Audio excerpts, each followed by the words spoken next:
Okay, let's unpack this. Welcome to this deep dive where we take your sources and really dig into what's most important for you. Yeah, glad to be here. Today, we're diving deep into a review of the documentary, Sorry Not Sorry.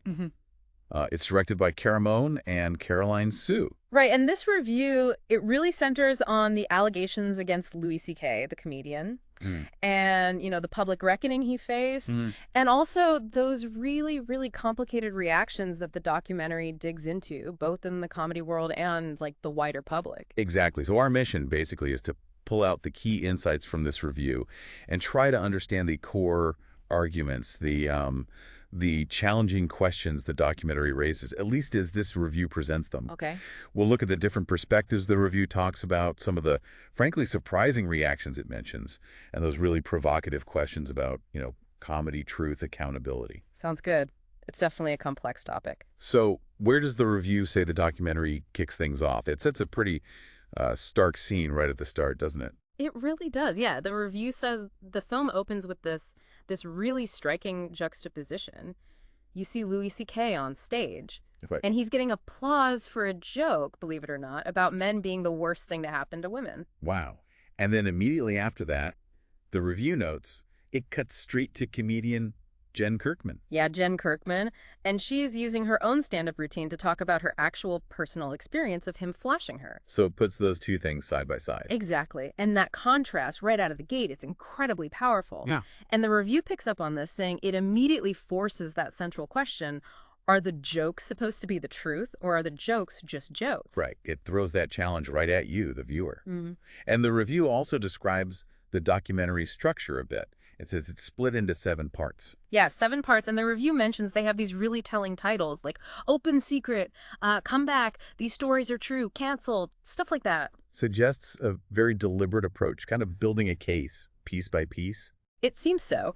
And to do that, the review says the documentary uses a real mix of material. You've got talking heads, so TV writers, club promoters, critics, other comedians, but also archival footage, clips from TV shows, films, even newspaper headlines.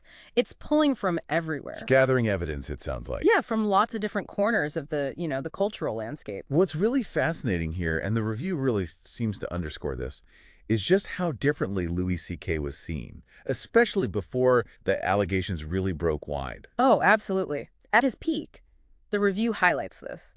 Many in the industry saw him as, a philosopher. A philosopher. Yeah, or a misanthrope who loved people. Someone great at opening up your nasty, dark heart. Brutally honest. That was the image. This deep, maybe difficult but authentic artist. But then the review draws this incredibly stark contrast with how any victim saw it. Right. For them, that honesty wasn't some artistic thing. The review says they felt he was just hiding in plain sight. Basically, telling us exactly who he was all along, through his comedy. That's the idea the review puts forward. Yeah, I the dark stuff wasn't just a joke for them. It was real.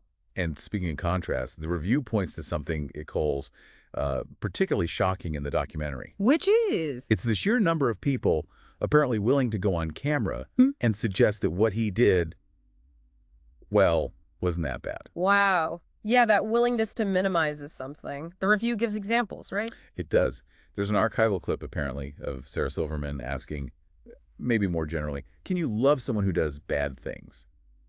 But the context here gives it a specific charge, I see. And then you've got the review mentions podcast host Joe Rogan. Yeah, suggesting, according to the review, that it's nothing like Cosby, it's just pathetic. Okay, so a clear attempt to sort of reposition it, downplay the severity by comparing it to Cosby.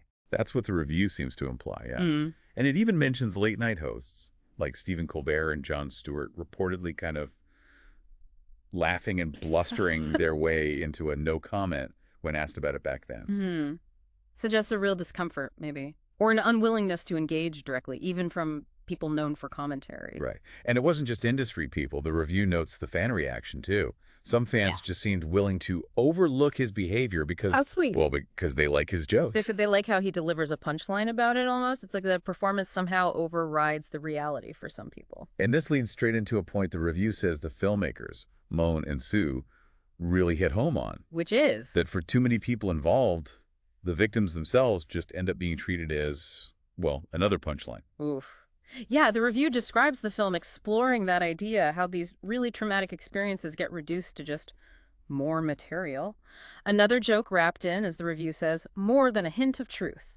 The review also brings up this idea the documentary discusses of a sliding scale of sexual assault. Right, where CK's actions are kind of positioned by some people on the soft end. And the review implies the film is critiquing that framing, showing how it's used to minimize the harm done. Exactly. And to show how pervasive this kind of environment can be, the review includes this really powerful quote from writer and comedian Megan Koester. What did she say? She says, "Most female comedians quit because it's just a series of indignities."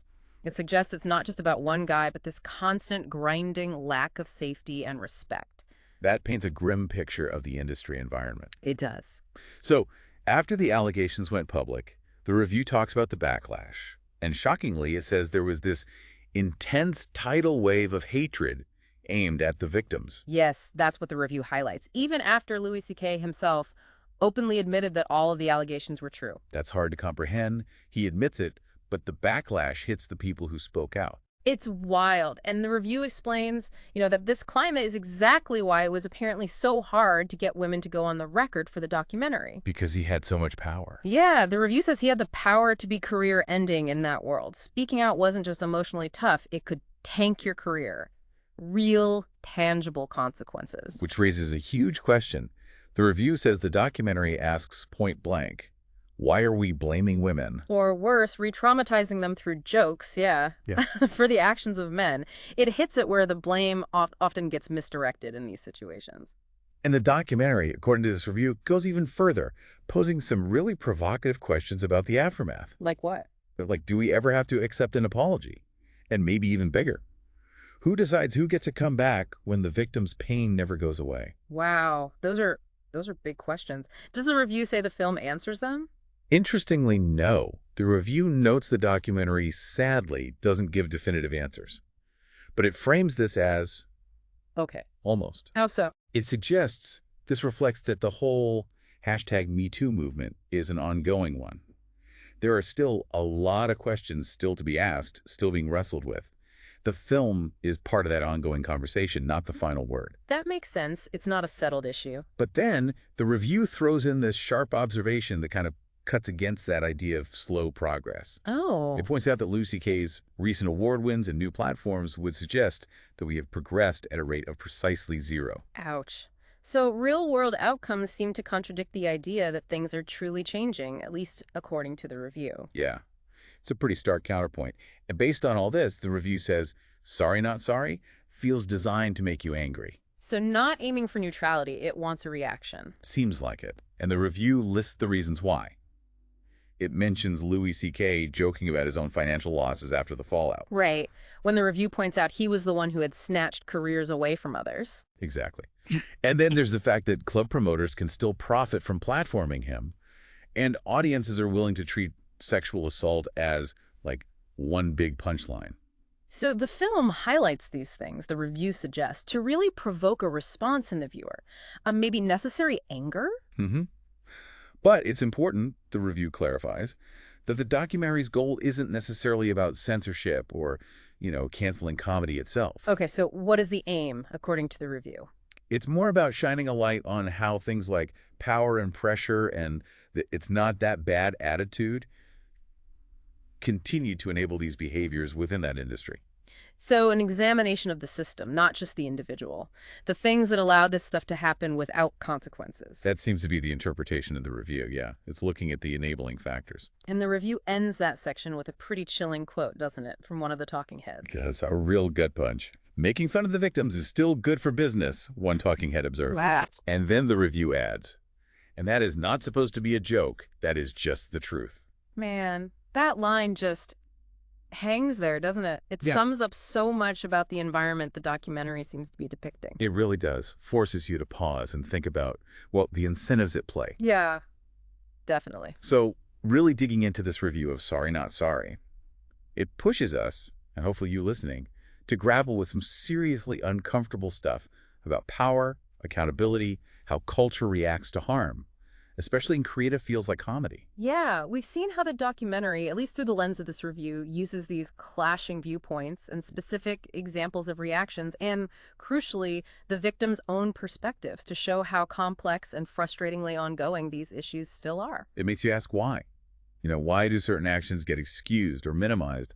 Who really ends up paying the price when apologies happen or don't happen, or when careers try to make a comeback? Especially when, as the review points out so starkly, the pain for those directly harmed doesn't just, vanish. Right. So maybe here's something for you to chew on, building on everything we've talked about from this review, particularly that final sharp point about victims as punchlines. Okay. If it's true, as that talking head in the documentary suggests, that making fun of the victims is still good for business, what does that really tell us about the kinds of stories, the kind of dynamics, maybe even the kind of dark humor our culture is often most willing to consume, to platform, and maybe even to reward? That's a heavy question to end on. What gets amplified and why? A lot to wrestle with there, for sure. Thanks for providing these sources for this deep dive. There's certainly a tremendous amount to think about here.